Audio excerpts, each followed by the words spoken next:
Oi, público da TV 247. Eu sou André Teixeira Jacobina, sou mestre em História Social, doutor em Saúde Pública, sempre pesquisando política. E tem um canal aqui no YouTube, a Nova Máquina do Tempo, agora parceiro do 247. Se vocês querem ver mais conteúdo do meu canal, dê uma checada no link na descrição ou procurem por A Nova Máquina do Tempo. Oi, gente, é meu grande prazer aqui estar hoje com Maria Lúcia Fatorelli, a grande especialista em auditoria cidadã, na questão da dívida pública. Hoje nós vamos falar de previdência, então é uma grande honra estar aqui com ela. Se você chegou agora, o canal é a Nova Máquina do Tempo, eu sou André Teixeira Jacobina, e eu tive contato com a Maria Lúcia Fatorelli por causa do Fernando Daflon, que tem ajudado a gente com esses contatos aqui para o canal, que tem sido muito importante para a gente trazer grandes especialistas para tratar de assuntos tão importantes como a dívida pública. E a dívida pública a gente estava checando antes da gente começar a gravação, não foi, Maria? Me desculpe a familiaridade de chamar você de Maria, eu já autorizei a me chamar de André. Está em mais de 5,5 trilhões só a interna, não é? E a defesa da auditoria cidadã, que é uma coisa que eu já tenho feito aqui no canal, eu gostaria que a gente começasse conversando sobre isso e a importância disso ser feito, né? Bom, olá, André, é uma alegria estar participando aí do seu programa, parabéns pelo sucesso aí do seu canal do YouTube, que prossiga conquistando novos apoiadores, porque é muito importante esse debate que parte de mestres, doutores como você, e que tem esse olhar para o país, não é? Para a sociedade, e não somente um olhar egoísta da própria carreira, né? Não que a carreira não seja importante, mas que tem esse olhar ampliado para a situação do país. Parabéns, viu, em primeiro lugar. E eu queria... Bom, a auditoria, primeira coisa que todo mundo precisa refletir. A auditoria deveria ser uma praxe, deveria ser uma rotina, deveria ser a coisa mais trivial. Por quê? Quem é que está pagando a conta da dívida? Nós. Todos nós. Nós todos. Até aquelas pessoas que ridicularizam, né, a nossa luta, que desqualificam o nosso trabalho, elas estão pagando. Todos os brasileiros e brasileiras estão pagando essa dívida. Os mais miseráveis pagam mais, porque nasceram em um dos países mais ricos do planeta, que o Brasil. O Brasil, gente, não é qualquer país. O Brasil é considerado a 9ª economia mundial. Nós temos imensas riquezas naturais. Eu costumo falar, André, que a nossa riqueza ela é escandalosa, não dá para esconder, não é? Todo mundo fica assim, impressionado com a riqueza do Brasil, as nossas riquezas naturais, as nossas florestas, os minerais, o petróleo, água, clima favorável, matrizes energéticas. Nós somos muito ricos. E nós temos também uma riqueza financeira imensa. Hoje, né, nós temos 1,5 trilhão de reais em reservas internacionais, aqueles 380 bilhões de dólares convertidos em reais, 1,5 trilhão. É bastante Nós coisa. temos 1 trilhão 270 bilhões no Caixa Único do Tesouro Nacional. Dinheiro que sobra de arrecadação, que não pode ser gasto por causa da PEC do teto, da emenda constitucional que estabeleceu o teto de gasto. Vai ser acumulado lá. Vai acumulando, e também outra fonte que alimenta esse caixa único é a emissão de títulos da dívida além do necessário. Os títulos são vendidos, o dinheiro fica lá e a gente pagando juros.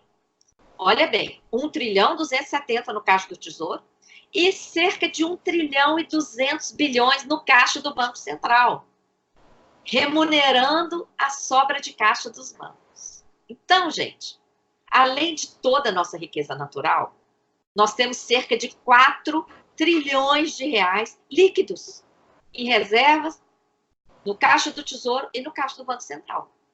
Então, por que esse país não deslancha? Onde é que está o nó que amarra o Brasil? Basta dar uma olhada no orçamento anual, orçamento federal executado, que vocês vão ver todo ano cerca de 40% vai para pagamento. Como? Dívida e rolagem da dívida. Dívida e rolagem. E aí é o seguinte, nós somamos os juros com a amortização, que dentro da amortização está a chamada rolagem. Por que a Auditoria Cidadã soma aquele gasto com juro e amortização? Desde a CPI da dívida que aconteceu na Câmara dos Deputados em 2009, nós descobrimos e comprovamos que a maior parte dos juros está sendo registrada como se fosse amortização ou rolagem. Nossa. Por que isso? Porque a Constituição proíbe emitir títulos, novos títulos da dívida, ou seja, o que é emitir títulos? Talvez algumas pessoas não entendam isso. A dívida hoje não é uma dívida contratual, que o Tesouro vai a um banco e faz um contrato de empréstimo. Isso praticamente não existe mais. O que existe hoje é a emissão de títulos, papéis financeiros, que o Tesouro emite, se comprometendo a pagar uns juros durante o prazo de vigência daquele título e, no final, resgatar aquele valor, né? Então, o Tesouro Nacional emite esses papéis, o Banco Central leiloa. Leiloa para quem? Para os dealers, para os bancos privilegiados que podem participar desse leilão. E depois essas instituições financeiras vendem esses títulos no mercado ou ficam para ela. Bom, o que a Constituição diz? É proibido emitir títulos para pagar despesas correntes. E o que são as despesas correntes? São gastos com saúde, gastos com educação, com a manutenção do Estado, gastos, coisas que se esvaem no período de um ano. E juros também são despesas correntes. O que a Constituição permite? Emitir título para pagar despesas de capital, que são os grandes investimentos ou a amortização da dívida. Então, olha só que escândalo. Todo ano fazem uma espécie de atualização monetária paralela da dívida, uma atualização totalmente sem sentido, porque essa atualização está embutida nos juros, tá certo? Quando você compra um título, aquela atualização está embutida no rendimento que você vai receber. E todo aquele volume da atualização que eles fazem paralelamente, não tem transparência, é pago com novos títulos. De tal maneira... Oi? E aí vai aumentando o volume. Vai aumentando. Então, olha só que coisa esdrúxula.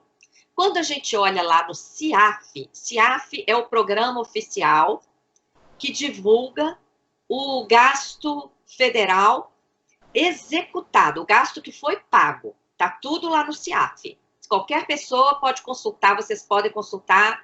Ele é divulgado tanto na página da Câmara dos Deputados como do Senado Federal.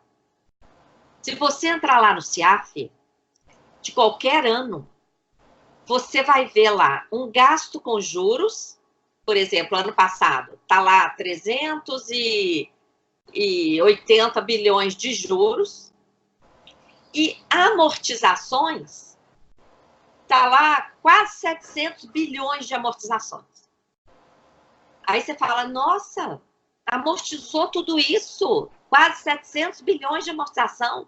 Então, o estoque da dívida deve ter caído. Deve estar menor. Não é assim? Hein, André, quando você amortiza uma dívida, o que acontece? Eu olho para a dívida, teoricamente ela diminuiu. A amortização é isso, é você pagar uma parte do principal da dívida, não é isso? Claro, para poder diminuir. Exato. Só que não está acontecendo isso. Só que a gente olha lá no CIAF, tem lá centenas de bilhões de amortização E quando você olha o estoque da dívida, ele cresceu centenas de bilhões. Deu para entender, gente? Por quê?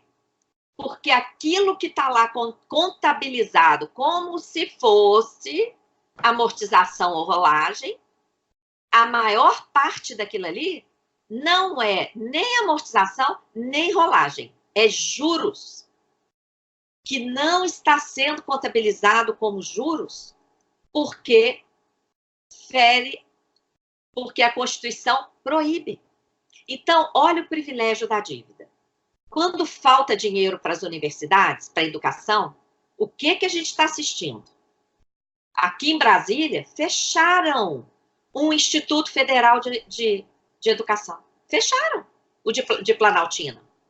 As bolsas, só para pegar uma coisa da minha área, estão vendo cortes no Brasil inteiro na pós-graduação, na área de bolsa, e praticamente não tem mais bolsa de pós-doc, elas quase que acabaram. Assim, quem tem bolsa hoje é remanescente de programa antigo. Praticamente elas estão se extinguindo. Nós estamos caminhando para um desfinanciamento progressivo da ciência, o que tem efeitos dramáticos no país, enfim. Exatamente. Então, é assim, faltou dinheiro para a educação, corta as bolsas, fecha Instituto Federal, fecha laboratórios de pesquisa, interrompe projetos, não é assim? É. Por quê? Porque não tem dinheiro, não faz. Faltou dinheiro para a educação, o que acontece? Perdão, já falei. Faltou dinheiro para a saúde, o que acontece? Falta as coisas. Você vai na unidade de saúde da família, não tem medicamento.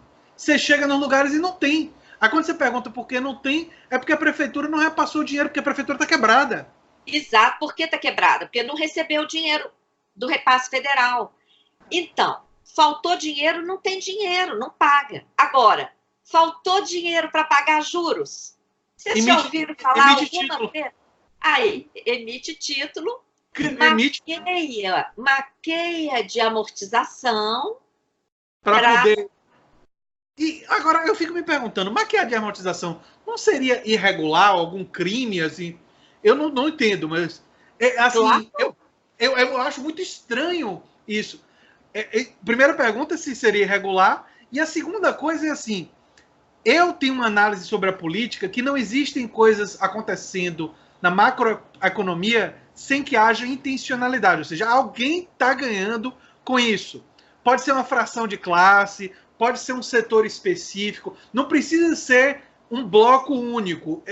A sociedade é muito complexa hoje, mas alguém em algum lugar, ou no rentismo, na especulação, alguém está ganhando, porque para existir a prática, é necessário que exista aquele que apoia a prática, que financia a prática, que empurra o lobby em direção da prática, que diz que a prática tem que ser assim e não de outra forma, cria inclusive a narrativa que não pode ser de outra forma.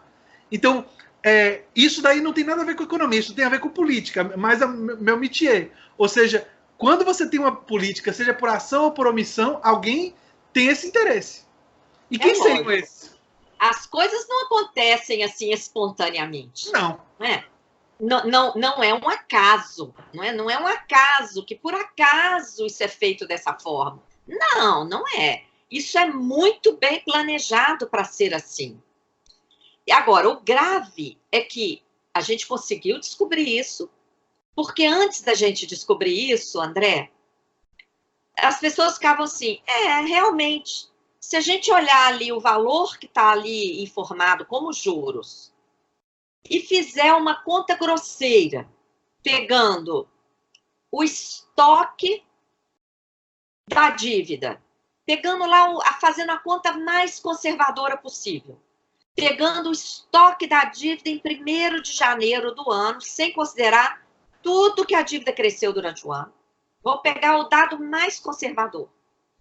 Pegando o estoque da dívida no início do ano, de determinado ano, qualquer, aleatoriamente, e multiplicando pela taxa média de juros daquele ano, o que também é um cálculo conservador, porque em anos anteriores, em geral, foram praticados juros muito mais altos, que estão influenciando aí o estoque.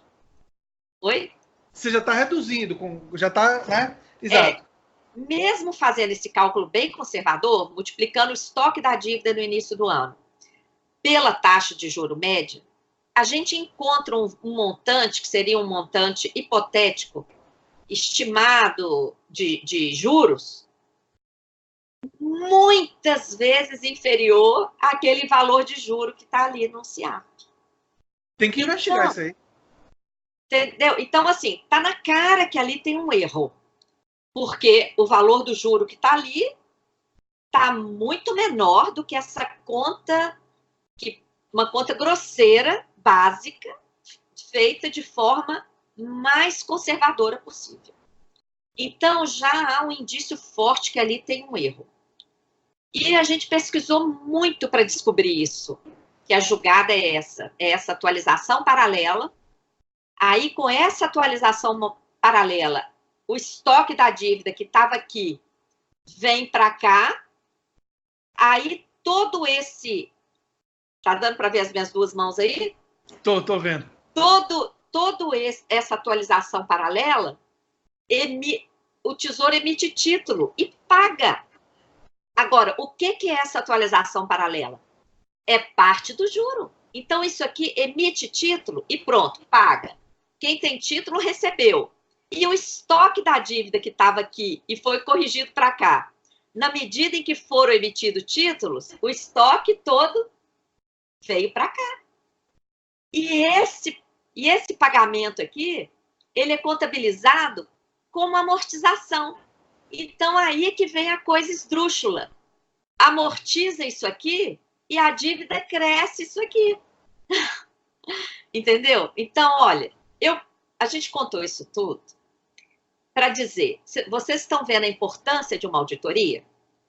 Essa jogada, dessa contabilização de juros como se fosse amortização, essa atualização paralela, tudo isso só foi descoberto em procedimento de auditoria.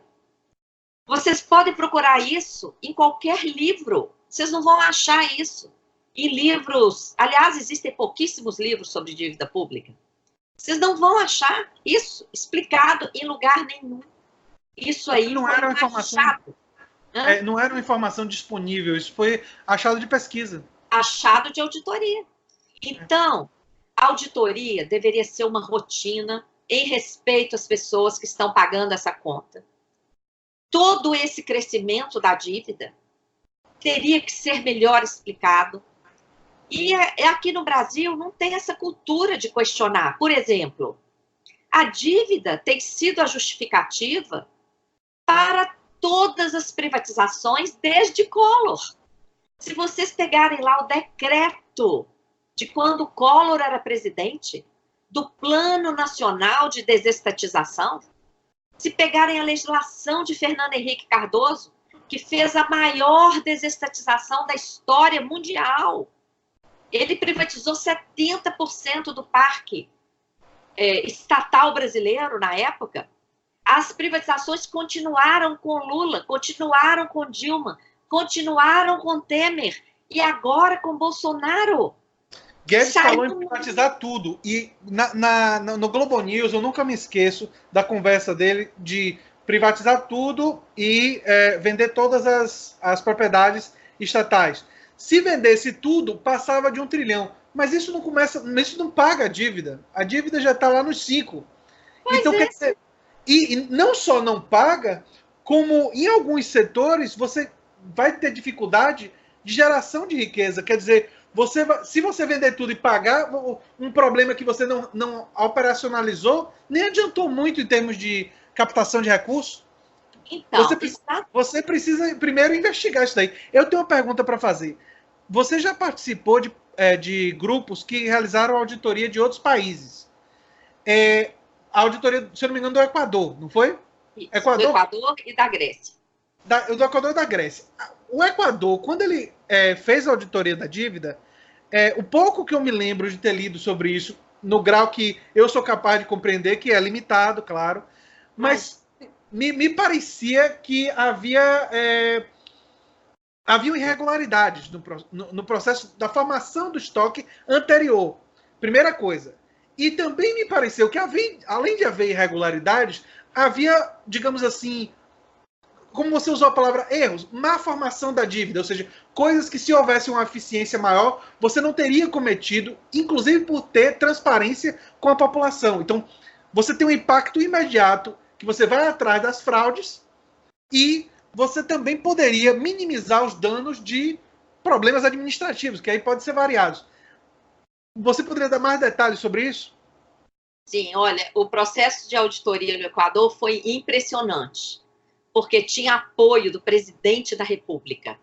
O Rafael Correa baixou um decreto, criou uma comissão, nomeou equatorianos dos órgãos que cuidam da gestão da dívida lá, nomeou equatorianos de movimentos sociais e nomeou 6 estrangeiros que lidam com a questão da dívida pública. 3 latino-americanos e 3 europeus.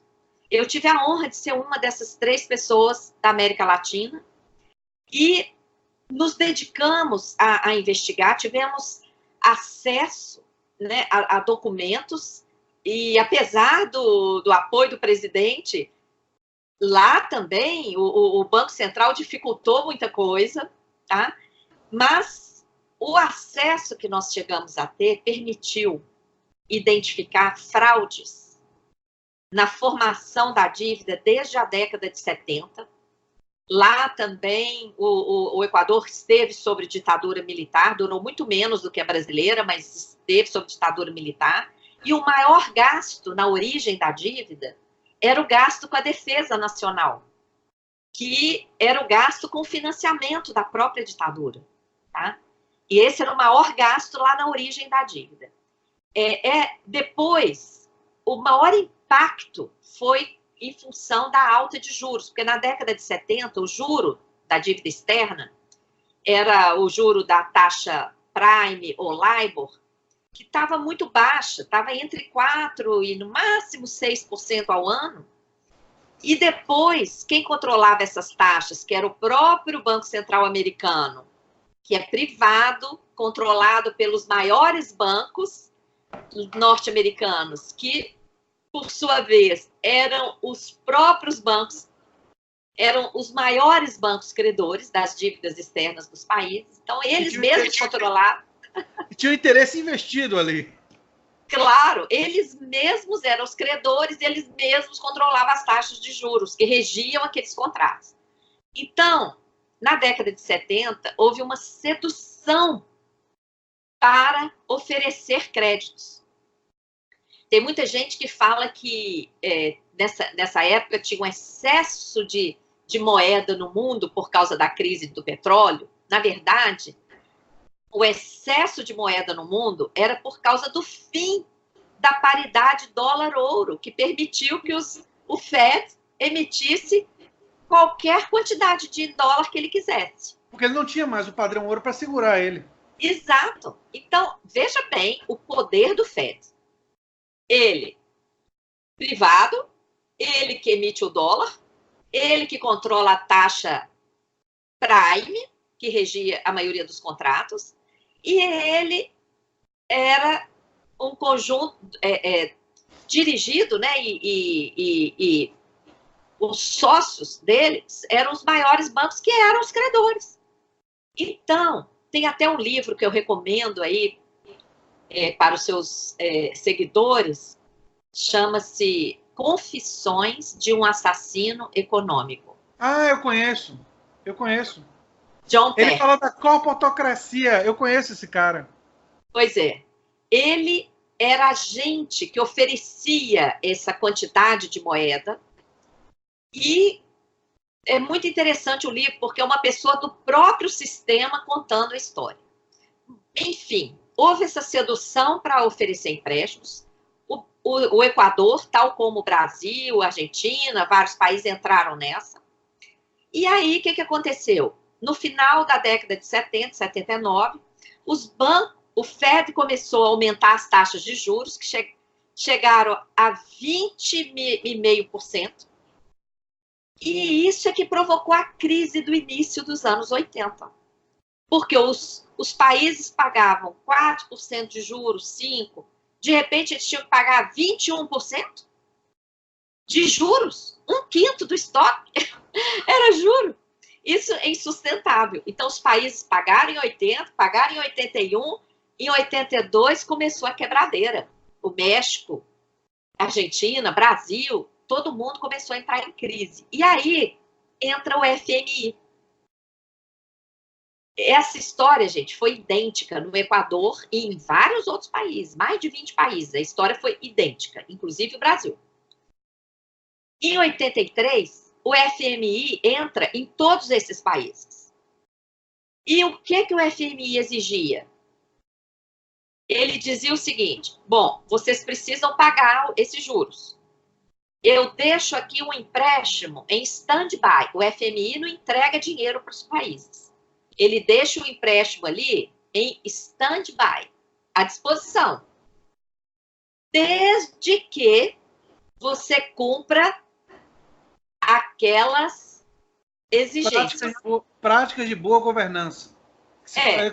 Eles chamavam assim, na verdade era privatizações, entregar as riquezas, você modificar, abrir o mercado exterior, tirar tarifas, que na verdade eram os interesses dos financiadores do FMI. Não é, o FMI é tipo um órgão que age em nome de outros grupos. Ele próprio não tem autonomia, ele está conectado com grupos muito poderosos. Exatamente. Esse dinheiro que ficava na mão dele, lá em stand-by, quando o país obedecia a essa agenda aí que você falou, de privatizações, de abertura comercial, de reforma da Previdência, etc., quando o país obedecia esse receituário, aí ele falava: então tá, você obedeceu, agora esse dinheiro está livre, eu vou entregar ele aqui para os bancos.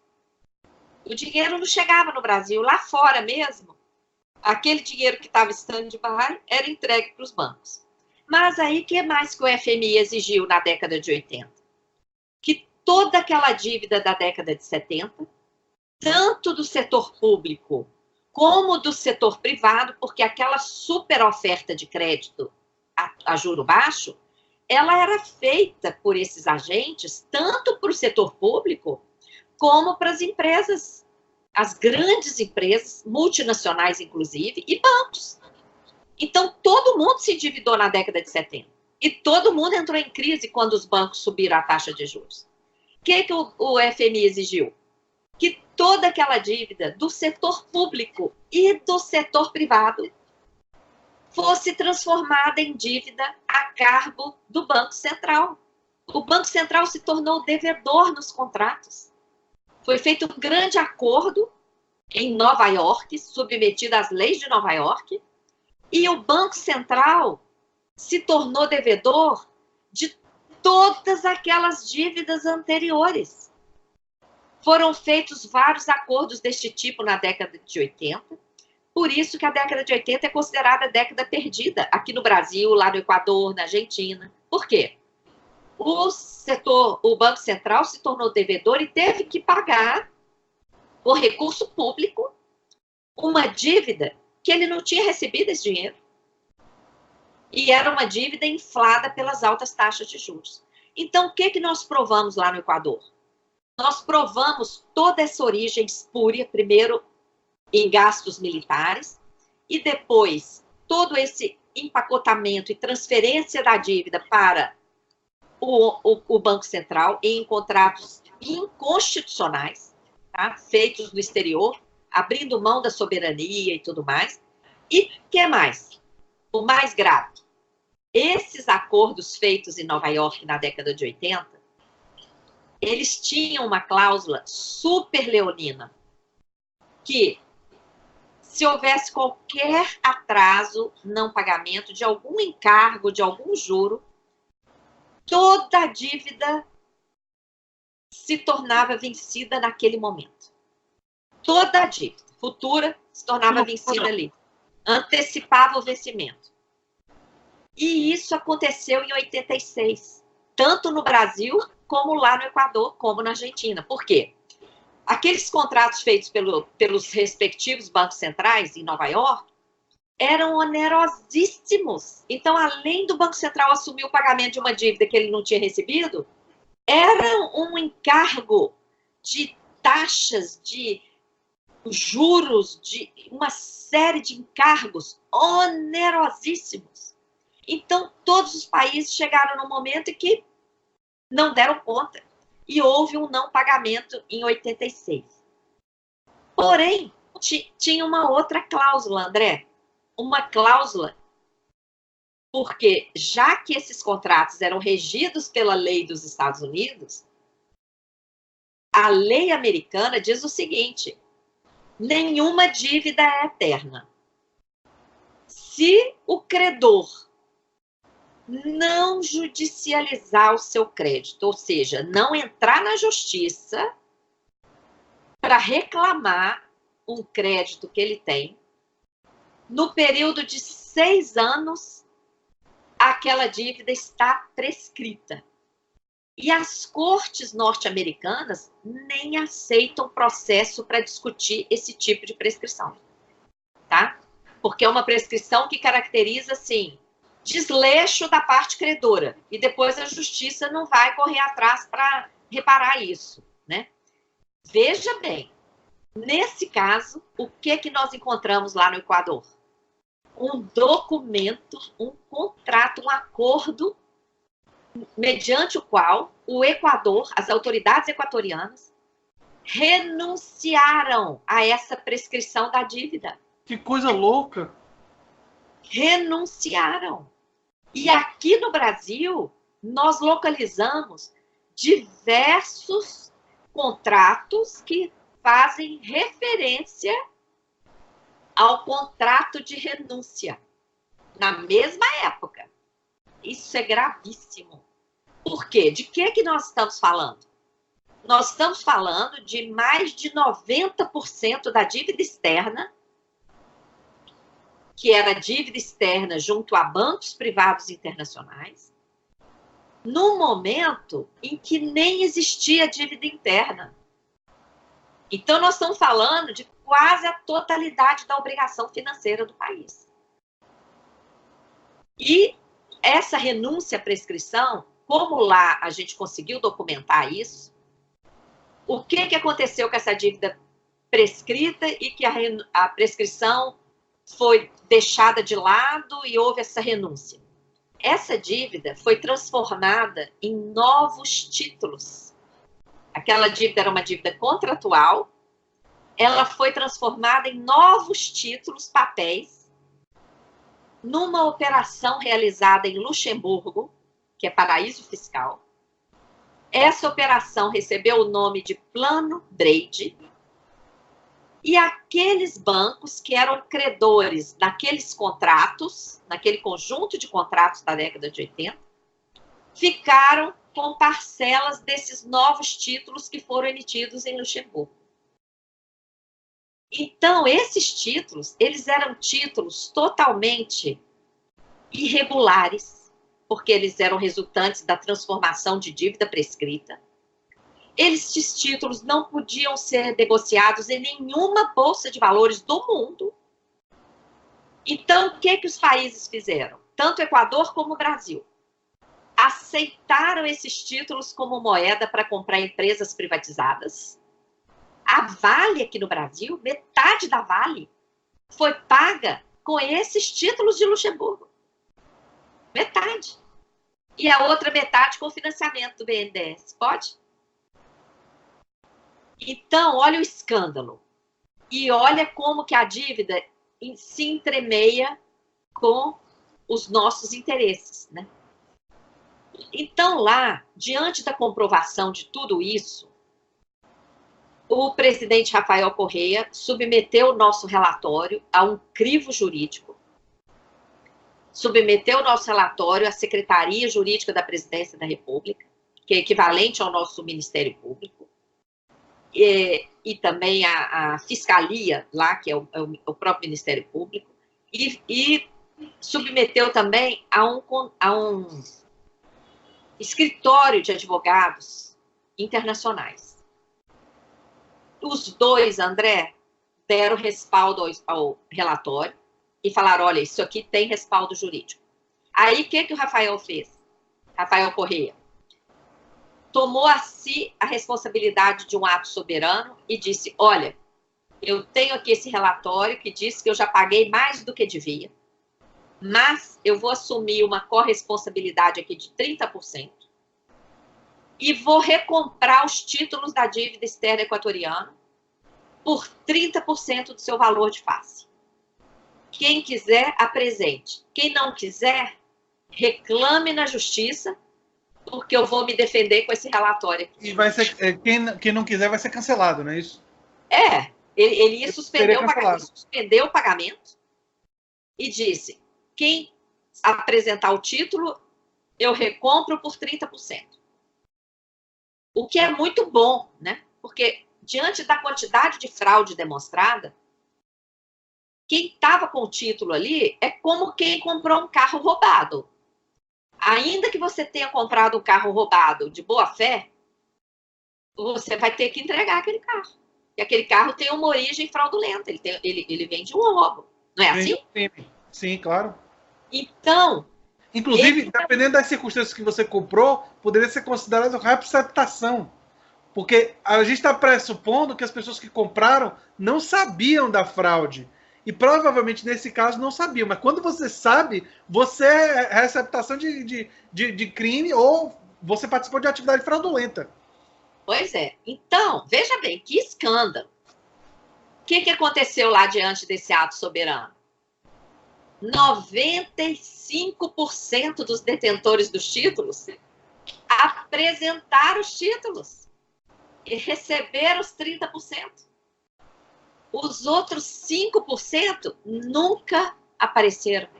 Aqueles 95% que entregaram os títulos assinaram um termo de que nunca ingressariam em qualquer foro nacional ou internacional contra o Equador. Então, olha, foi impressionante. O Equador, depois disso, não ficou isolado, como gostam de dizer, quem enfrenta a dívida vai ficar isolado. Não existe isso. Pelo contrário, o Equador acessou empréstimos da China a juro baixinho. Por quê? Porque estava com as suas finanças em ordem. Ficou solvente, ficou bem. Ficou solvente.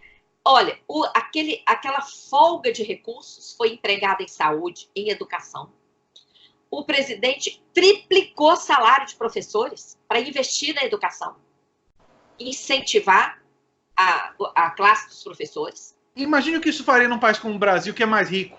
Nossa, então, olha, basta, quem quiser, acessem os dados da CEPAL, que é um órgão supranacional e não é nada partidário. Acessem os dados da CEPAL e vejam o que aconteceu com o desenvolvimento socioeconômico do Equador a partir de 2008. É impressionante. Então, a experiência equatoriana mostrou a eficácia, a eficiência, a viabilidade da auditoria da dívida. Agora, logo depois dessa experiência, nós conseguimos emplacar a CPI da dívida aqui. Nós fizemos um grande seminário internacional, trouxemos 7 autoridades equatorianas. Eu vi algumas palestras suas. Pois é, inclusive Você deu palestra. A ex-ministra de Finanças lá veio ao Brasil. Também. E aí houve a CPI. Em relação à dívida externa, nós provamos os mesmos fatos que provamos no Equador, porque o Brasil também entrou no Plano Brady. O Brasil também aceitou aqueles títulos espúrios nas privatizações e na transformação para a dívida interna, lá no Plano Real, quando a dívida interna estava pagando juro perto de 50% ao ano, com a desculpa de controlar a inflação. Então, trocaram dívida prescrita, morta, por patrimônio e por dívida interna que estava remunerando a 50%. E aí, com juro alto, foi fácil turbinar essa dívida interna, né? E também com os mecanismos que criam dívida, como a remuneração da sobra de caixa dos bancos, o swap cambial, vários mecanismos que a gente tem denunciado. que vem consumindo uma quantidade enorme de recursos para sua manutenção e criando todo ano centenas de bilhões de reais de dívida pública para a gente pagar. Então, se não fizer auditoria, André, quem é que vai entender isso? Não vai não só entender, como não vai ter como administrar. O país vira ingovernável, porque a gente vai conectar com a nossa conversa na segunda parte. Então, com essa conversa de fazer a reforma da Previdência, essa reforma da Previdência estilo chilena que o governo Bolsonaro quer fazer, que vai sangrar a população brasileira para tentar economizar ao longo de um grande período de tempo 1 trilhão, mas vai sangrar, mas se botar esse dinheiro no bolso sem fundo da dívida, o dinheiro vai embora, não volta nunca mais, a gente sangrou a população e não adiantou nada. Porque não vai resolver o problema do país. Eu disse algum tempo atrás num vídeo que duas coisas eram fundamentais no Brasil. Uma reforma tributária que fizesse justiça tributária no Brasil. Porque nós temos um sistema tributário todo beneficiando o topo da pirâmide e arrebentam com a base. E a outra coisa era a auditoria cidadã da dívida para poder a gente saber, investigar as fraudes e ter condições de até mexer com a execução. Você pode me ajudar? A execução da nossa dívida, de uma parte significativa dela, é de quanto em quanto tempo? A execução dela? O que você chama de execução? O valor que a gente tem que pagar em 20 dias, 30 dias. Isso aí é diário. Isso aí, os títulos vão vencendo, são várias séries de títulos. Os títulos vão vencendo, isso aí virou um cassino. E é muito volume altíssimo. Porque quando era dívida contratual, André, você tinha aquele contrato de empréstimo com aquele vencimento. Agora, é volátil. São títulos. O perfil da dívida não dá nem para ser organizado, porque ele trabalha em diário.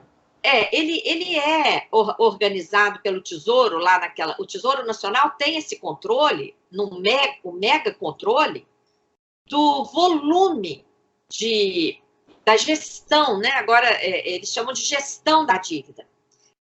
Do volume que está para vencer, o quanto que eles têm que emitir, só que eles emitem muito mais do que o necessário para dar tranquilidade ao mercado, e aí depois fica com aquela montanha de dinheiro lá no Caixa Único do Tesouro, pagando juros. Né? Então, assim, olha, do jeito que as finanças estão sendo administradas, está funcionando assim. O Banco Central não emite moeda, porque emitir moeda eles consideram como se fosse quase um crime. Isso aí vai gerar inflação, o que é mentira. E não emitem moeda, mas emitem título da dívida à vontade. Que corresponde ao valor, que corresponde ao dinheiro, claro. E fica pagando juro, tá? E fica pagando juro. E outra, deixa os bancos à vontade com cartão de crédito. Quer dizer, o que é você usar o cartão de crédito sem limite? É ou não é criar moeda? O dinheiro é criado. A proporção que você contrai a dívida, claro. O dinheiro está eletronicamente sendo criado. Então, André... E no próprio banco, quando você pega um empréstimo, existe um valor de dinheiro que é gerado ali. Existe geração de dinheiro. Não é só... O banco não tem aquele valor que ele emprestou apenas como salvaguarda. Existe uma geração... Eu já li sobre isso. Existe uma geração de dinheiro no próprio banco. Né? Até porque ele empresta o mesmo dinheiro para várias pessoas. Isso. Tá? E tem a chamada alavancagem, né? Que é ele pegar o mesmo dinheiro e emprestar. Se criar moeda fosse capaz de gerar inflação, tudo isso tinha que ter acabado com o valor da moeda. E não acaba instantaneamente. Exato. E, aliás, foi bom você falar nisso, porque a desculpa para aquela esdrúxula operação compromissada, a desculpa para o juro alto, a desculpa para tudo é controlar a inflação. Só que aqui no Brasil, o que provoca inflação aqui são os preços administrados, principalmente. E quais são os preços administrados? É o preço do combustível, por exemplo, agora, com essa política insana de preços adotada pela Petrobras, que, como se o Brasil não produzisse uma gota de petróleo, fica lá estabelecendo paridade com o preço internacional. Olha, que maluquice. É irracional isso. É completamente irracional. Totalmente irracional. Isso é criminoso. Isso aí prejudica a gente em detrimento do mercado internacional. Quer dizer, está beneficiando o mercado internacional e está arrebentando com a gente, sendo que nós somos o Brasil.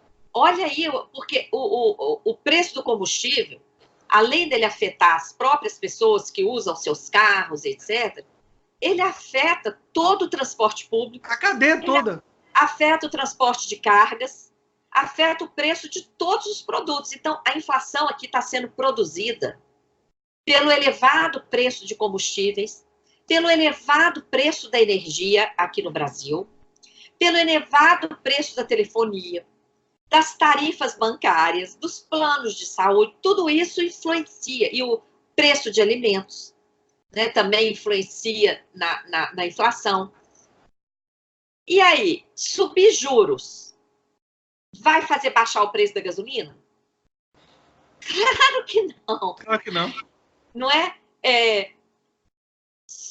Controlar lá, enxugar 1 trilhão e 200 bilhões de reais, que é o que o Banco Central está fazendo nas compromissadas. 1 trilhão e 200 bilhões de reais. Ele aceita esse depósito voluntário, tira esse dinheiro do mercado, seca o mercado para controlar a inflação. Olha isso. Isso aí está fazendo as taxas de juros de mercado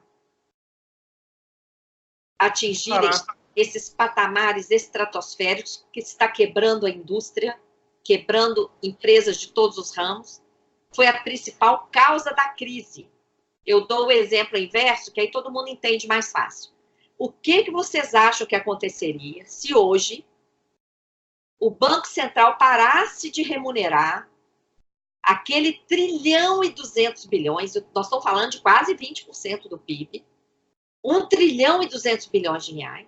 Imaginem, se o Banco Central para de remunerar isso e fala, bancos, toma aqui o seu 1 trilhão e 200. Imaginem, 1 trilhão e 200 no caixa dos bancos. Vocês acham que os bancos iam querer ficar com esse dinheiro na gaveta? Não ia querer emprestar. Ia querer emprestar. Mas para emprestar, o que eles teriam que fazer? Diminuir a taxa de juros. Diminuir a taxa de juros. Pronto. André, o que seria da economia brasileira irrigada com 1 trilhão e 200 bilhões a juro baixo? Muita formação de novos negócios, explosão de consumo também. Acabou a crise. Acabou a crise. A indústria para de quebrar, porque o que quebra a indústria é falta de crédito. Porque a indústria, olha, se numa prestação de serviço você precisa de pouco recurso, porque às vezes o serviço é um serviço intelectual, na indústria você precisa de dinheiro mesmo, porque a indústria, para funcionar, você tem que ter galpão, você tem que ter maquinário, tem que ter gente, tem que ter matéria-prima, tem que investir em tecnologia, etc. Depois a base da indústria você precisa de investimento. Aí tem o tempo de produção. Aí depois tem o tempo de distribuição. Aí tem o tempo de receber aquilo. Quem financia o processo? Tem que ter dinheiro. Quando falta crédito, ou quando o crédito está caro demais, a indústria quebra. Agora, no Brasil, o crédito é caro por causa disso que você falou e também pelo fato de estar muito concentrado em poucos bancos. A gente não tem concorrência de banco. O banco, tipo, 5 bancos é um cartel. Até onde eu sei, quando você vai em países desenvolvidos, você tem mais bancos e tem competição entre os bancos e o próprio Estado, usando dos bancos públicos, já gera competição entre os bancos. Força os bancos a trabalharem com outras taxas, até para estimular a economia. Aqui no Brasil é o contrário, é os bancos públicos compactuando com os privados em medidas que beneficiam o rentismo. Eu só consigo entender porque tem especulador que deve estar ganhando muito dinheiro com isso. Olha, isso aí, como você colocou, não tem lógica. Por que que é assim? Porque essa decisão ela é tomada pela cúpula do sistema financeiro que manda no Brasil. Tá? Quem está mandando no Brasil hoje? Será que o Bolsonaro acha que ele que está mandando alguma coisa? Inclusive, tem vários vídeos dele e dos filhos dele falando contra a privatização, falando contra essa mineração predatória, falando contra a reforma da Previdência. E por que agora ele está fazendo tudo isso? Pressão do mercado e fundamentalmente dos grandes banqueiros. Ele está lá, como os outros também anteriores, quem manda é o sistema financeiro. Então, essa pauta é imposta pelo sistema financeiro. E nós ainda não tivemos um presidente da República efetivamente estadista que dissesse, chega de farra, porque o sistema financeiro tem feito farra demais aqui no Brasil, com o sistema da dívida, com a política monetária, e não está satisfeito, não. Agora, com a reforma da Previdência, quer se apoderar do maior patrimônio social que existe no Brasil, que é a Seguridade Social.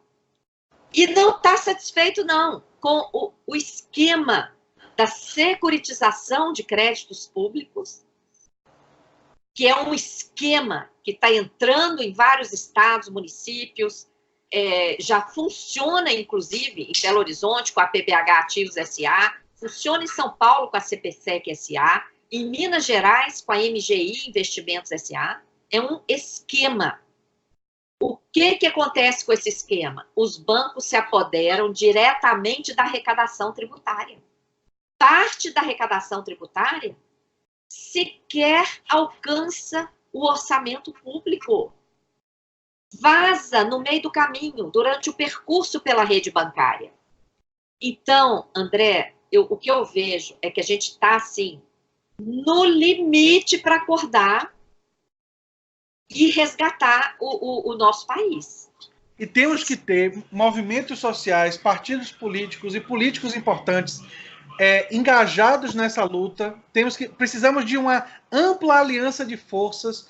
E eu digo aqui no YouTube já há algum tempo que o papel do YouTube é importante e de pessoas, de divulgadores, porque a gente tem que atingir o máximo de pessoas que forem possíveis para pessoas pensarem, eu não estou me beneficiando com isso, então eu tenho que apoiar as pessoas que estão querendo transparência, querendo o mínimo de uma auditoria para a gente poder investigar isso e enfrentar esse problema. Eu acho que e esse é o papel da mídia alternativa, porque a gente quase não vê isso, Maria Lúcia, na mídia tradicional.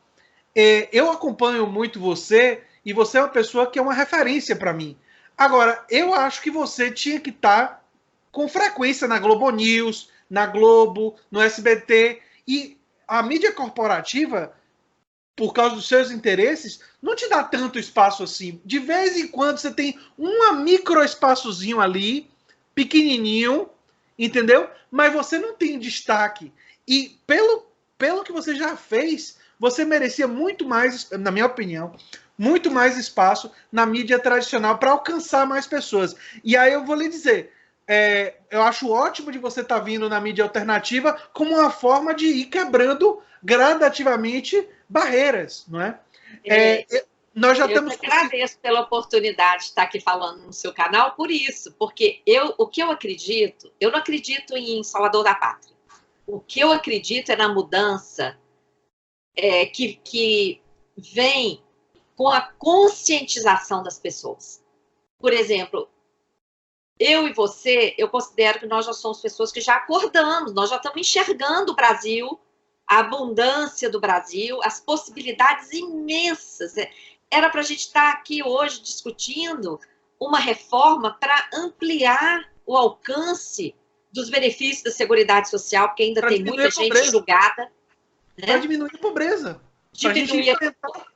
Exato. Erradicar a pobreza, como está escrito na nossa Constituição, erradicar a pobreza era para a gente estar discutindo aumentar o valor dos benefícios, porque a gente tem 4 trilhões líquidos na mão. E poderia ter muito mais se os bancos estivessem funcionando, como você falou, parceiros das atividades produtivas, não é? Com taxas de juros aí amigáveis para a indústria, para as iniciativas. Então, nós dois já acordamos, muita gente já acordou, mas precisa de muito mais. Por quê? Se a sociedade começar a pressionar, não vai ter espaço para esses robôs que ficam atacando as nossas redes sociais. Por exemplo, quando eu falo isso que nós estamos falando aqui, lá no Facebook da Auditoria Cidadã, no meu pessoal, no Instagram, você precisa ver quanta gente aparece lá para nos atacar. E tem hora que a gente vê direitinho que é robô. Você entra no perfil lá, é robô. É fake. É fake. É fake. Então, assim, muita gente fica só assistindo a grande mídia, que, como você falou, dá um espaçozinho pontual para... Raríssimo. Raríssimo para uma opinião divergente. É um massacre a informação para cima das pessoas, de que não tem alternativa, que se não fizer isso, quebra, e não vai ter dinheiro para o salário, que a gente vê pessoas cultas acreditando que não tem jeito. Por quê? São pessoas que não acessam mídia alternativa e que ficam só ali naquela lavagem cerebral ditada pelo mercado. E o mercado é o único que ganha com essas políticas. Então, assim, eu te parabenizo porque através de programas como o seu, de canais como o seu, que várias pessoas estão acessando um modo de pensar diferente, um olhar diferente, e que estão saindo da caverna, como eu tenho dito. É interessante você usar o mito de Platão. É interessante você usar o mito de Platão porque é sempre uma referência filosófica importante para mim. Eu que escrevi um livro que começo discutindo os gregos. Então, tem um livro de literatura meu que eu começo discutindo justamente Sócrates e filosofia grega. É uma inspiração. Achei ótimo você ter citado aí. Ai, que legal. Porque eu costumo dizer isso. Falo, olha, quem está dentro da caverna é o seguinte: tem que fazer reforma da Previdência, tem que privatizar tudo. O Brasil não tem saída. Pobre sempre existiu, sempre vai existir, tem que conviver com isso. Então, isso tudo é coisa de caverna, coisa das sombras.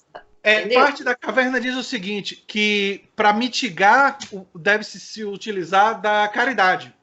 Isso também está na caverna. A caridade privada. A caridade privada aquela coisa bem pontualzinha ali, que não vai mexer, não vai mudar. Mitiga, que não é empoderamento de cidadania, que é mitigar o sofrimento. Porque são lógicas completamente diferentes. Completamente diferentes, né? Agora, quem sai da caverna, vamos lá, quem sai da caverna, literalmente, se a caverna é caverna mesmo, saiu lá, acreditava que as sombras eram aquelas sombras lá dentro. Quando sai, vê montanha, passarinho, rio, árvore, borboleta, flores, tudo colorido. Uma pessoa que saiu da caverna, adianta alguém chegar para ela e convencer de novo de que a realidade eram aquelas sombras que ela enxergava antes? Ela não aceita. Não aceita. Quer dizer, quem sai da caverna adquire uma visão e uma percepção e uma consciência que ela adquire para sempre. Ninguém tira aquilo dela. Por isso é que a grande mídia, os grandes lobbies dos bancos não deixam essa nossa reflexão ganhar espaço. Porque é a mesma coisa. Quem está lá dentro da caverna, acreditando que o Brasil não tem jeito, acreditando que tem que fazer essa reforma ruim aí, para entregar tudo para os bancos na capitalização, que a dívida é sagrada e que não pode fazer auditoria, que vai cair o céu. Isso é coisa de caverna. Quem sai da caverna, como nós dois já saímos, né, André? Nós já saímos da caverna, nós já estamos enxergando outra coisa. Não adianta querer vir convencer a gente sobre aquelas sombras. A gente não cai mais nessa conversa. Eu tenho um vídeo que eu falei algum tempo atrás sobre imunização. Tá cortando um pouquinho sua cabeça. Ajeita um pouquinho a câmera. Oi. A câmera. Abaixar um pouco. Eu levantei um pouco a cabeça. Agora. Olha só. Eu fiz um vídeo algum tempo atrás e eu vou terminar essa primeira parte. Eu queria gravar uma segunda parte, se você tiver disponibilidade. Que eu fiz sobre imunização de fake news. E que eu dizia o seguinte: o espírito científico não precisa estar preso aos cientistas. Ele pode contaminar toda a população. E o que é espírito científico? Claro. Querer checar fontes, querer fazer cruzamento de evidências, questionar uma informação quando ela lhe é apresentada, fazer verificações. Uma das coisas que eu tento fazer como professor e tento fazer no meu canal é estimular as pessoas a ganharem esse senso crítico. E se a pessoa ganha esse senso crítico e o espírito científico, como eu chamo, que é esse modo de ver o mundo, de que questiona as coisas, essa pessoa vai vir um fake news para cima dela no WhatsApp, porque a gente não tem como impedir que o fake news chegue. O fake news vai chegar. Só que essa pessoa vai olhar para o fake news e vai: de onde veio isso? Como é que isso... Quem foi que checou? Ele não vai acreditar naquilo dali. Eu trato como se fosse uma doença e você vai estar vacinado. Você vai ter um sistema imunológico capaz de dizer: eu rejeito isso daí. Isso é lixo. Porque nós estamos num momento que me preocupa muito quando terraplanismo, criacionismo estão se expandindo na cabeça das pessoas. E isso, para mim, decorre de uma sociedade que não deu as ferramentas para a sua população de um espírito científico, não estimulou. Se tivesse estimulado, quando essas ideias chegassem, por exemplo, na coisa da Terra, o homem não ter ido à Lua, a primeira viagem do homem à Lua deixou uma experiência que até hoje funciona. Qualquer universidade pública que tiver lasers pode lançar contra a Lua e você vê. Quer dizer, você tem uma prova não só da Terra ser esférica, da Lua ser esférica e tudo mais. Você tem uma prova de que o homem foi à Lua, funcionando até os dias de hoje. Então, uma pessoa dizer que o homem não foi à Lua, diante desse tipo de prova, é desconhecimento. Essa pessoa não foi estimulada a conhecer a ciência. Esse é um dos papéis que eu vejo como meu canal tem. É fazer as pessoas quererem o conhecimento científico, que se você quer o conhecimento científico e você ganha essa imunização, se vierem para cima de você com essa conversa mole, você reage, você não aceita. Exatamente. Então, assim, agora, nesse momento, né, a gente vai falar da reforma da Previdência. Antes de falar, eu vou só fechar essa parte e aí a gente retoma a reforma da Previdência. Quero dizer